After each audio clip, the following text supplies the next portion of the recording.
পিতা, পুত্র, পবিত্র আত্মার নামে আমেন। আধ্যাত্মিক সংগ্রামের সময়ই আমাদের বিশ্বাসযোগ্যতার পরীক্ষিত হয়। আমরা হয় পতিত হব অথবা জয়ী হব, আর তা নির্ভর করে আমরা নিজেদের কতটা প্রস্তুত ও সজ্জিত করেছি তার উপর।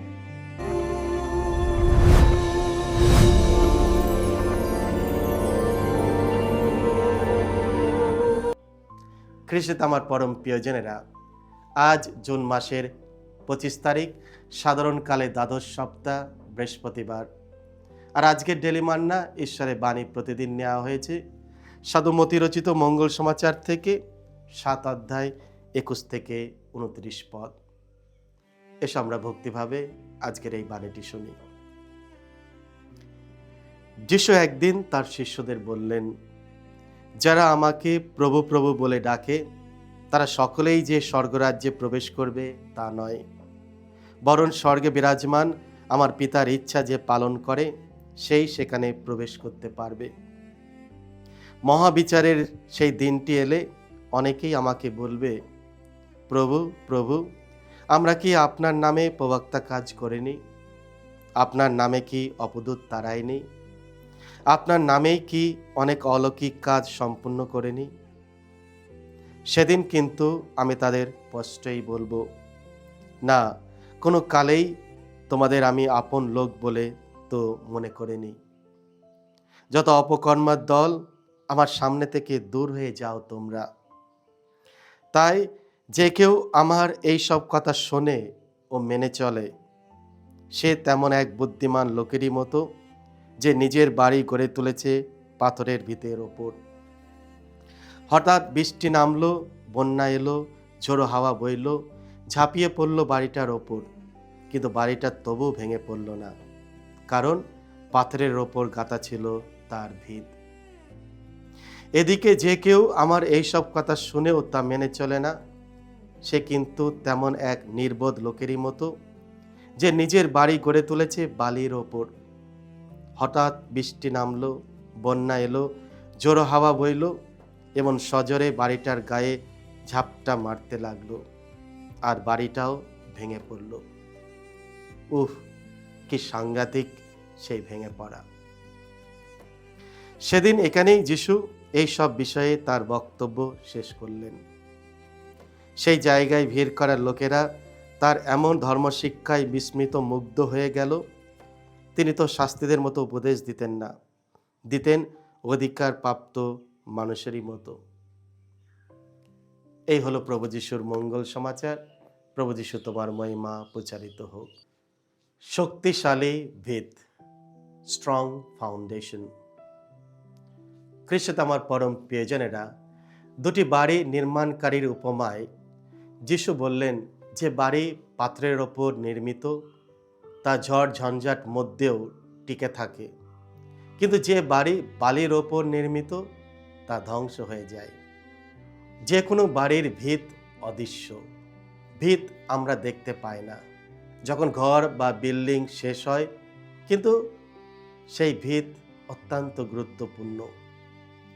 যা আমরা দেখি তা হলো বাড়ির সৌন্দর্য, কিন্তু যা লুকিয়ে থাকে তা হলো সেই ভিত, ফাউন্ডেশন, যার ওপর পুরো বাড়িটি দাঁড়িয়ে আছে।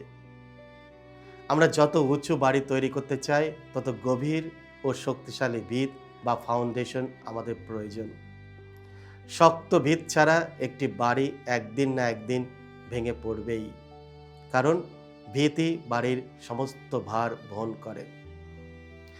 মানুষ যে বাড়ির প্রশংসা করে তা হলো শেষ ফলাফল, কিন্তু প্রক্রিয়া ছাড়া কখনো চূড়ান্ত ফলাফল আসে না। একটি শক্ত ভিত স্থাপন করা সহজ কাজ নয়। এর জন্য অনেক পরিশ্রম, শক্তি, ত্যাগ, সময় ও ধৈর্যের প্রয়োজন হয়। আমাদের আধ্যাত্মিক জীবনেও ঠিক এই একই সত্য প্রযোজ্য। একটি শক্তিশালী ভিত ছাড়া আমরা পাপের মধ্যে পতিত হই। খ্রিস্টের সঙ্গে আমাদের সম্পর্ক যত গভীর হবে, আমাদের আধ্যাত্মিক জীবন তত শক্তিশালী হয়ে উঠবে। খ্রিস্টের সঙ্গে আমরা যে সম্পর্ক গড়ে তুলি, সেটাই আমাদের আধ্যাত্মিক জীবনের ভিত নির্ধারণ করে।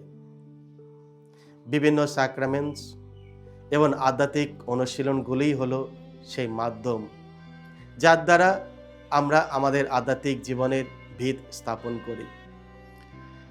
যখন আমরা আমাদের প্রার্থনার জীবনের প্রতি অবহেলা করি, যখন বিভিন্ন সংস্কারগুলি আমাদের অংশগ্রহণ নিষ্প্রাণ ও উদাসীন হয়ে যায়, যখন আধ্যাত্মিক অনুশীলনের প্রতি আমাদের আগ্রহ কমে যায়, তখনই আমাদের ভিত দুর্বল হতে শুরু করে।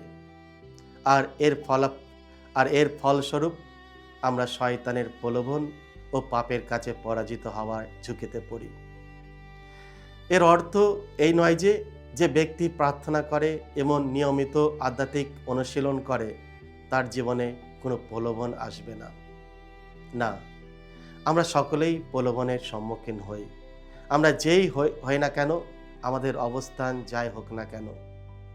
আজকের মঙ্গল সমাচারে দুটি বাড়ির ঝড়ের সম্মুখীন হয়েছিল, কিন্তু যে বাড়ির ভিত পাথরের ওপর ছিল সেটি টিকে রইল, আর যে বাড়ির ভিত বালির ওপর ছিল সেটি ধসে পড়ল বা ভেঙে পড়ল। বাস্তবে যে ব্যক্তি আধ্যাত্মিক জীবনে সক্রিয় তার কাছে অনেক সময় আরও বেশি প্রলোভন আসে, কিন্তু তাকে সেই ঝড়কে ভয় করতে হয় না, কারণ তার মধ্যে তার প্রতিরোধ করার শক্তি ক্ষমতা থাকে। প্রতিরোধ করার শক্তি ছাড়া আমরা সবাই দুর্বল, ভঙ্গুর এবং অসহায়। তাই একটি শক্তিশালী আধ্যাত্মিক ভিত থাকা সবচেয়ে গুরুত্বপূর্ণ। আধ্যাত্মিক সংগ্রামের সময় আমাদের বিশ্বাসযোগ্যতা পরীক্ষিত হয়। আমরা হয় পতিত হব অথবা জয়ী হব, আর তা নির্ভর করে আমরা নিজেদের কতটা প্রস্তুত ও সজ্জিত করছি তার উপর। বর্মহীন একজন সৈনিক যেমন যুদ্ধে বাঁচতে পারে না, সে অসহায় হয়ে পড়ে, তেমনি আধ্যাত্মিক ভিত ছাড়া আমরাও ধ্বংসের পথে এগিয়ে যাই। কিছু তো আমার পরম প্রিয়জনেরা, তাই আসুন খ্রিস্টের ওপর আমাদের ভিতকে আরও শক্তিশালী করে তুলি। বিভিন্ন স্যাক্রামেন্টগুলি নিয়মিতভাবে গ্রহণ করে আমরা আমাদের সজ্জিত করে তুলি, যাতে যে বিপদ আমাদের জীবনে আসে, বিভিন্ন শয়তানের প্রলোভনে যখন আমরা পতিত হই, আমরা যেন শক্তভাবে দাঁড়িয়ে থাকতে পারি। কারণ আমাদের প্রভু যিশুই আমাদের পাথর এবং আমাদের ঢাল। আমরা যদি তার উপর ভরসা রাখি, তাকে ভিত করে আমরা যখন গড়ে তুলি, তখন আমাদের কেউ ধ্বংস করতে পারবে না। এসব আমরা ঈশ্বরের ওপর ভরসা রাখি, তিনি আমাদের সঙ্গে রয়েছেন। সকলকে জয় যিশু। ঈশ্বর আপনাদের সকলকে আশীর্বাদ করুন।